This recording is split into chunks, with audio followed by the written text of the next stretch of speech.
Welcome to Happy Writing, your podcast home for taking positive steps forward with your author business. I'm your host and happy writer-in-chief, Dion Abulela. For joining us today, you can get the first 3 months of membership to the Happy Writing Author Lounge for only $5 a month. Simply use the code HAPPYPODCAST and join us over in the Author Lounge. Today's podcast episode is sponsored by Dorianne Dupre, author of the award-winning novel Scout's Honor. Scout's Honor shows you how far one person will go to save their honor and who really has a hold of it in the first place. You can find Scout's Honor at your favorite booksellers such as Amazon, Kobo, Barnes & Noble, and more.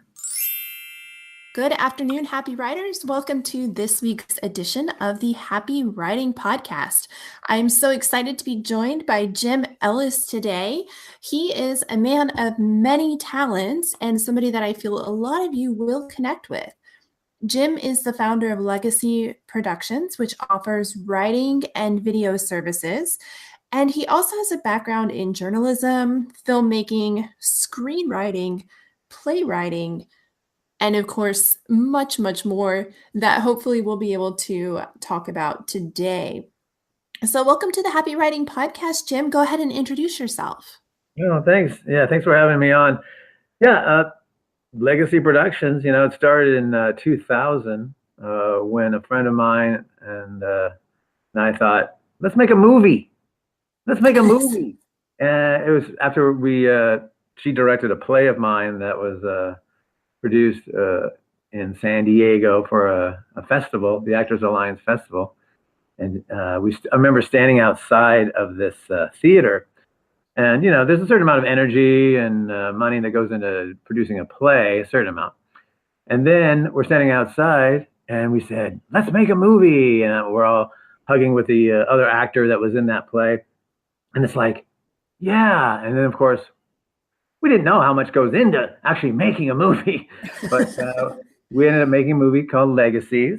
And that started Legacy Productions, which kind of morphed into different things, but it all includes, like you said, copywriting, different forms of writing, ghostwriting for books, publishing my own books, which I have 8 of at this point, and just basically broadcasting a higher purpose of supporting community, society into freedom, love, unity, all the beautiful things. So, but yeah, I've been, so that's how Legacy Productions started. And the way I started is I was born. And after birth, I realized in this certain family I was in, oh my gosh, there's nowhere to go to express myself. Oh my God, what do I do? They just, a couple of water signs were my parents, very sensitive. They didn't really want to hear about some of the intense emotions I had coming up. So I had to turn to the only thing I had at my disposal, which was one of those, okay, and this is kind of like, aging me a little bit.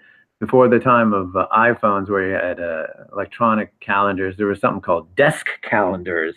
Yes. I'm sure they still exist. But desk calendars, you like flip them over to the next day. Well, I would go, as a youngster, I would go to those desk calendars with a very little space. I would take a pencil or a pen and I would just write all my emotions out. Zing, zing, zing, flipping the pages. And that's where I first started to learn how to channel emotion, channel expression through the printed word, through the written word.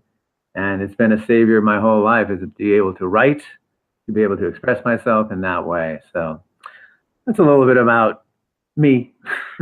So from the small side margin of the amazing desktop calendar to now, how did you transition into being an author? What made you say, perhaps I am just brave enough to try my hand at writing a book?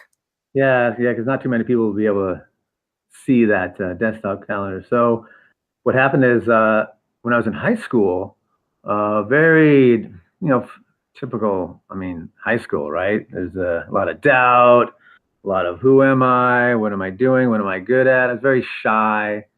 I didn't really speak much. But I had a teacher when I was a junior. At the end of the junior year, I was in her writing class, just a typical English writing class. And she said, "You're a good writer." I'll always remember that. She looked at me and says, "You're a good writer." And I had the weirdest response. Looking back, I can't believe I had this response. If you think about the doubt that goes through a teenager's mind, especially mine, the way I was so shy, I said, "I know." Oh, wow. I know. She goes, "You're a good writer." I said, "I know." And I was like surprised at myself, like, wow, that's the voice of somebody confident. And so the next year I joined, she was also the advisor for the high school newspaper. So she said, "Will you join the newspaper staff?" And that was really the beginning of being able to write something that would be published. And I remember that first day, I don't remember if you remember the first day you were published anywhere, but to actually see your name published on something other than your own writing of a worksheet or something. It was actually published in a high school paper. My first story. I went, wow, look at that. That was like just so amazing. So it started there, and then I went into journalism in college. And when I was in college, since I was very interested in metaphysics and spirituality, I had a mystic friend who I would meet with once a week, and we did a column called "A Visit with Spirit" on for my college newspaper. So every Thursday or Friday would come out "A Visit with Spirit," and I would just sit and talk to my mystic friend who would talk about angels and dreams and other worlds, psychic phenomena, ESP, all this stuff. And I gathered, so I had all these columns for a whole, half a year. And I decided, you know what? I should put all these columns into a booklet, a nice little booklet. And so I said, well, after that, I thought, why don't I beef up some of these columns, just add a little bit more, just so it's a little bit more content. Well, that went from like 12 different, or, maybe 15 different snippets to create a booklet, became a 187-page book. It was my first book that I published called Starting Point, a guide to a beginner's guide to metaphysics, the golden time, and love. So that kicked off the writing or the book publishing. It sounds like your journey has been very clear and very direct, but is there a time that you've wanted to give up and you've just decided to stick it out and make it happen? Yeah. Well, writing was always a struggle in the beginning because I thought it had to be perfect. So I would procrastinate until the very, very, very, very last second in college to write something. To the point where I guess my brain said, well, it's so late now, it can't be perfect. Oh, good. So then I would write it like at 3 a.m. So if I was ever going to quit, it was going to be in college when I would literally stay up till 3 a.m. procrastinating, doing anything but writing, and then finally push through and get it written and then type it up. Remember typing it up, and then and not go to sleep. I would not go to sleep on those days. So I remember thinking back, if I was ever going to quit as being a writer, it would have been right there when all the resistance was so huge.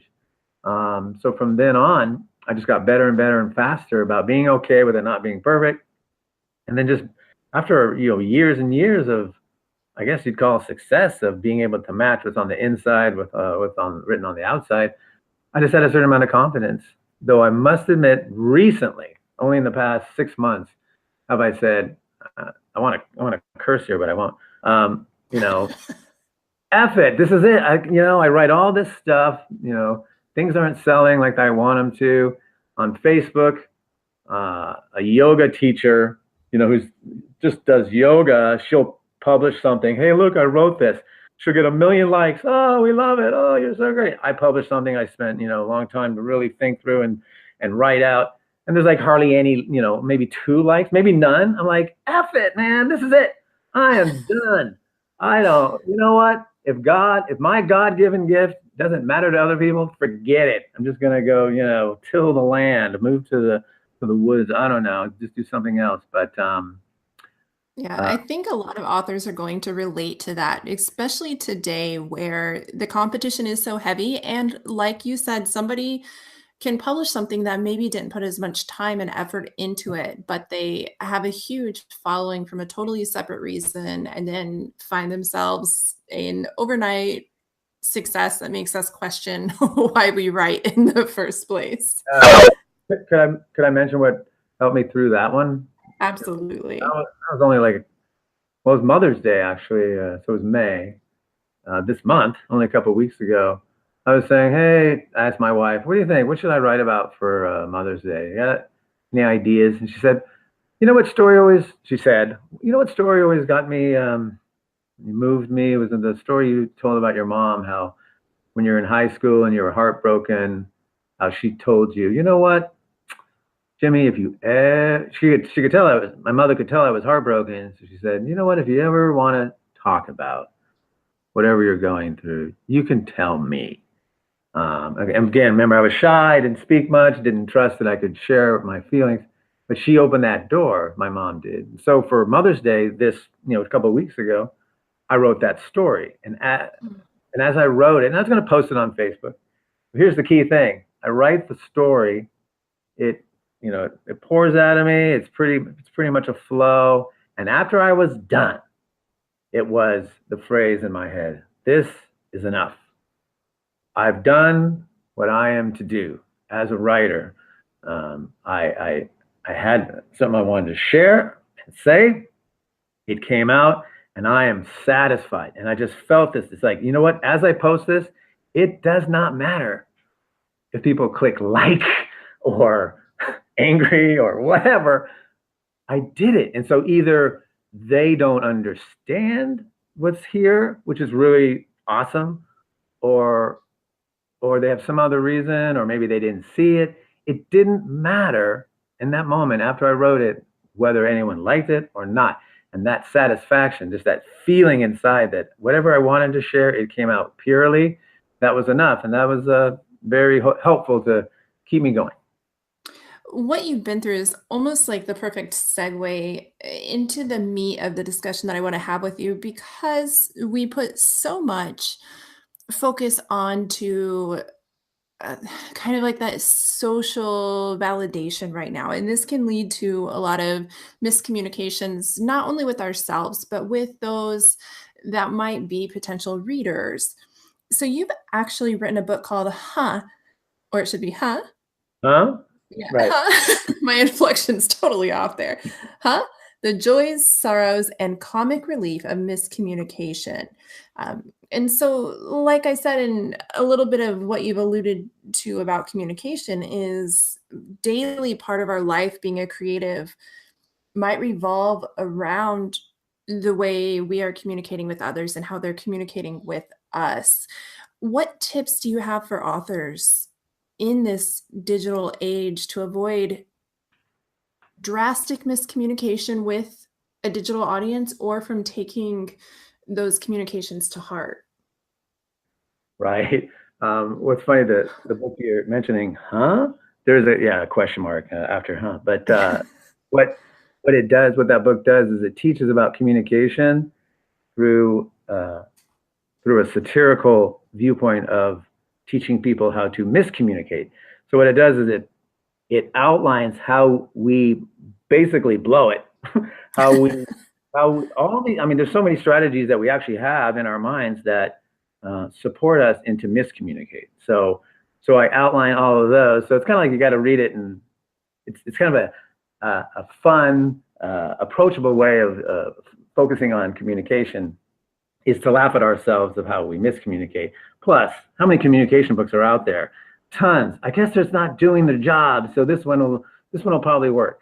So in that book, I do outline these things. And so as I'm answering this question, I will answer it in the affirmative around how to communicate. But the book is a funny, satirical look at how we don't. So the first thing I would say is to connect. It's true of any kind of transaction. Like, just think about even this Google Hangout. And until we were able to figure out the technology and to click into the Google Hangout, now we can communicate. If we didn't have it, if this connection didn't work, if the internet was down, there'd be no communication. Mm-hmm. So So there's always a medium or a mode of communication that you have. And the most important thing is to first connect with the person. So you want to feel like you're aligned. Have you ever talked to someone and as you're talking, their eyes are like moving around, or you could tell, you know what? They're thinking about the next thing they want to say, or they like you could just tell. And maybe as a sensitive person, you're looking at them like they're not getting me. They're not connected. So in a situation like that, person to person, you might want to say their name, hey, say their name, and then boom, that usually their name, they're very interested in, they're very, invested in. So they'll like, what? They'll kind of like be present. You want to get a connection in some way. So in an email or any kind of communication, you want to connect with your audience. And that example was saying their name. I just kind of popped in my head. But there's so many other ways. Find a common ground. So that's one tip I would have. The other tip for a writer, and then we'll, if you have another question, but I don't want to keep going on with tips, is to match, to be still enough where you can really hear your inner voice and what wants to come through at a level where you really will be satisfied in what you're sharing, is to match the inside with the outside. Again, you've probably been with friends where like they're talking, but like you're not getting it because it just doesn't sound congruent. Like the feeling that I remember asking my folks, like, how are you feeling? Or fine. It's like, fine. Yeah, just if they'd say kind of upset, I was like, oh, there's this integrity between the inner and the outer. So for a writer, oh my gosh, it's so important. I think this is where satisfaction comes in from the writing process. You match the inner with the outer, your deeper emotions, your deeper feelings, your deeper thoughts with what's coming out. You can be satisfied like I was without anyone reading it. And yet, what's interesting, when you do that, when you do match them, the responses do come. So for that Mother's Day thing that I wrote, like, all these likes, all these hearts, it didn't matter as much that they did it, but wow, look at the reflection of me, kind of like a confirmation that I was really matching my inner with my outer. The concept of matching the inner and outer reminds me a lot even of author branding, where the author will say, I'm this type of author, but then their actual titles or the way they represent themselves does not match what they're presenting at all either. So therein, this just came to me and it might not even be related, but it's kind of another miscommunication that authors fall into by not matching their inner and outer. In kind of I guess that could be a stretch to what you're saying. But I'm thinking of the author in general, and you're very extroverted, I'm very extroverted, but a lot of authors are really introverted. Do you think it's more of an issue for them to have miscommunications if they're introverted? Yeah. If they're not maybe socially adept at connecting with another person, then there definitely would be a challenge in finding the bridge. If you're like alone in your room and you're writing, there's got to be a bridge to another person. If your goal is to reach other people, some people maybe can write and it's enough for them, write a poem and they feel good and they maybe hand it to their spouse or boyfriend or girlfriend. That's enough. But if you really want to bridge out, I guess that's just part of the process. Either you create the bridge yourself by recognizing what an audience is open to, is interested in, or you find someone who can help you market and be the bridge. I personally, I want someone to be the bridge. I just want to sit back. Even though I am an extrovert and I love people and love interaction, I just want to be like, I guess those were writers in the Renaissance or in Europe where they had sponsors and stuff. They would just do their art and they would have a sponsor that believed in them and they would take care of the money and everything. But in this day and age, we have to kind of be both, and it's a little tricky. I guess you're alluding to that idea. Like, man, you got to be an introvert so that you can go within and find these pearls, but then you've got to reach out and as well. I would hope that we'd be able to have someone that could be like an agent or a marketer that would be able to be the bridge to others. Yeah, and definitely, if that's something that you feel like you need for your own author platform or your own work to be successful, also don't be afraid to seek that bridge. I think a lot of authors feel like they have to do everything Yeah. and that they have to be in control of every single process. Um, you run so many options with legacy productions.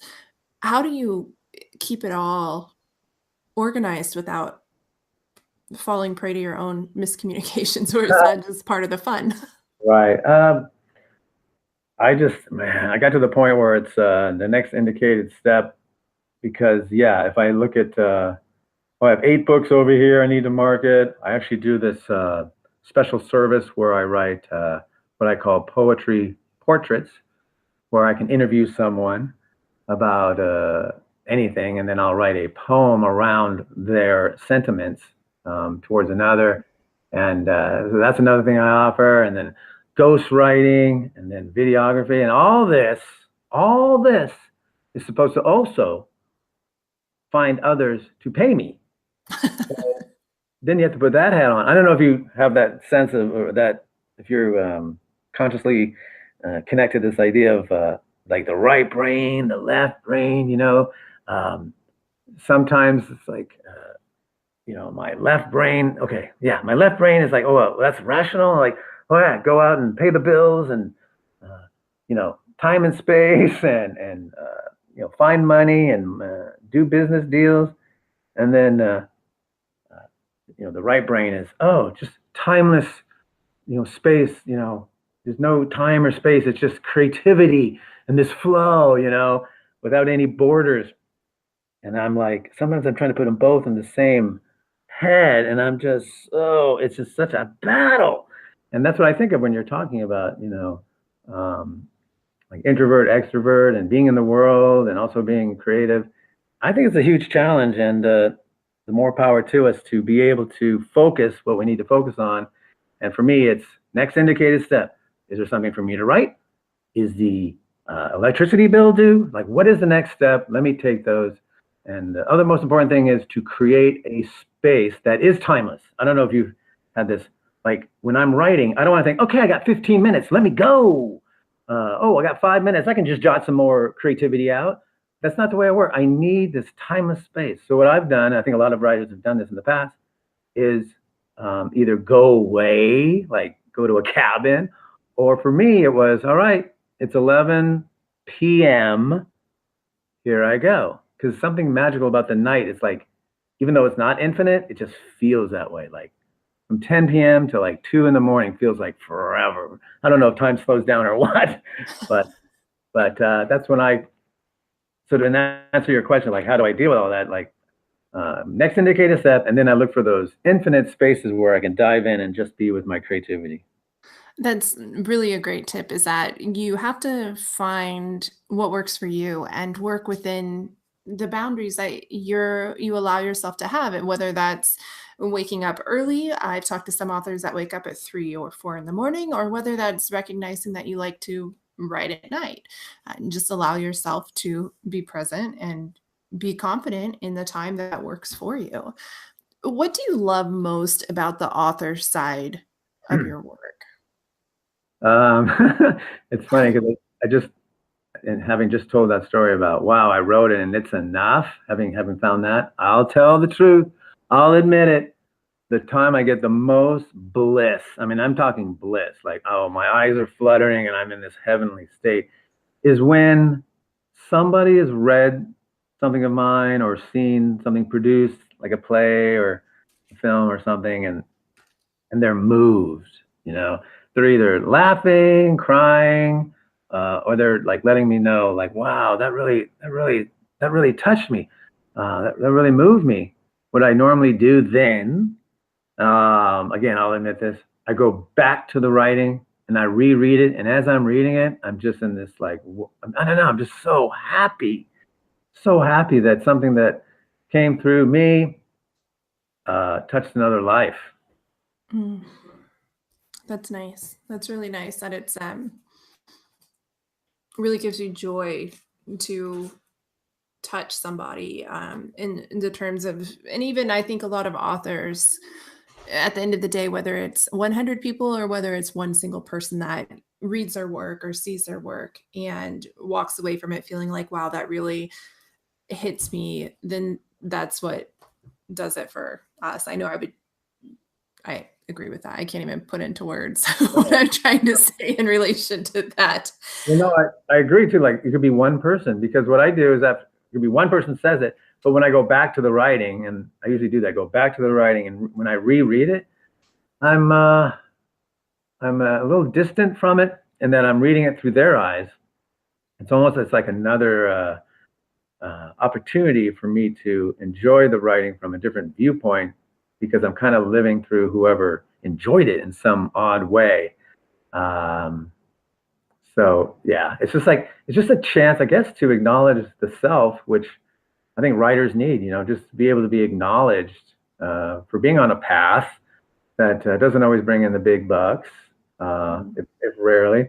And it can be very challenging, because I think we go through hoops, and we beat our demons down and have to go through all these resistance to even write one thing, knowing that it's going to be viewed, possibly judged. I mean, we go through a lot that really goes under the radar. That's why I love that you have this show. I mean, it's such an awesome show for writers, that we can share it and then not be alone in it and keep going. Oh, thank you. That's exactly what we want to do. And we've had such an amazing array of people. So I really hope to represent to writers that there's no one set formula, and whoever you are is okay. There's a seat at the table for you, regardless of who you are. Unfortunately, we are at the end of our time, but I have one more question for you. And this tends to be the hardest question that authors have to answer. And that is, do you have a favorite book or a favorite author?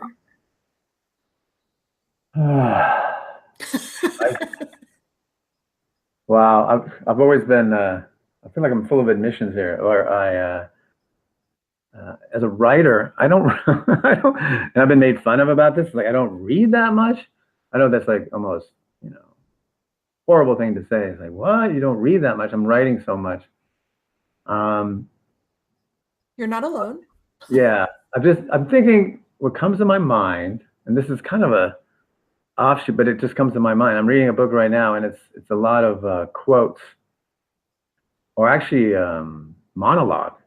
Oh, nice. From a gentleman he was a comedian. Sadly, he passed away at a very young age, 32, in the early 90s. His name was Bill Hicks. Have you ever heard of him, Bill Hicks? I have not. Let's see. I was an early teenager in the 90s, so I wasn't that into comedy yet. Well, luckily, thank God there's YouTube, so he lives on and forever. And in this book I'm reading, I just read him talk about matching the inner with the outer. The reason he's so funny is because he's telling this truth that most people don't tell. Even back then, telling it about things that could be true now politically. And I'm just laughing my head off. Almost not even laughing. It's more like just feeling this peace of mind in a way, because of the integrity. So Bill Hicks, he's got some books out there only because somebody wrote down his monologues. But that's what pops into my head. That's what I got right now. There's nothing wrong with that. Whatever you like to read and whatever brings you joy from reading, you never know who is listening and might find that same connection. So I want to thank you so much for your time. And if you came to this podcast today through social media, Jim's contact information is also located in either the tweet or the Facebook post or the Instagram post that led you here to us today. But just in case somebody is listening to the show while they're driving or walking or anything like that, Jim, where can people find you online? I think the fastest way is through my website, which is legacyproductions.org. So that's plural. Legacy Productions with the S.org. Wonderful. So head on over to legacyproductions.org, get to know Jim and his work. Go ahead, and I would highly suggest picking up a copy of the book, and learning a little bit about funny miscommunications for yourself, because as authors in the modern age, we definitely need to approach our communication and it's okay to have a miscommunication. So I want to thank you so much for your time today, especially the patience while we tried to figure out the Hangouts. And I'm so glad that we were able to get connected. So Well, thank you. Yeah, definitely enjoy the rest of your night. And once again, thank you for your time. We want to thank you for joining us today for the Happy Writing Podcast. And as always, don't forget to head over to happywriting.co and take advantage of that $5 deal just for listening to our podcast. You can join the Author Lounge for $5 for your first 3 months using the code Happy Podcast. If you want to sponsor a future episode, you can also find that information under happywriting.co/podcast. We look forward to seeing you next Tuesday at 12 p.m. Eastern Standard Time for our next author interview.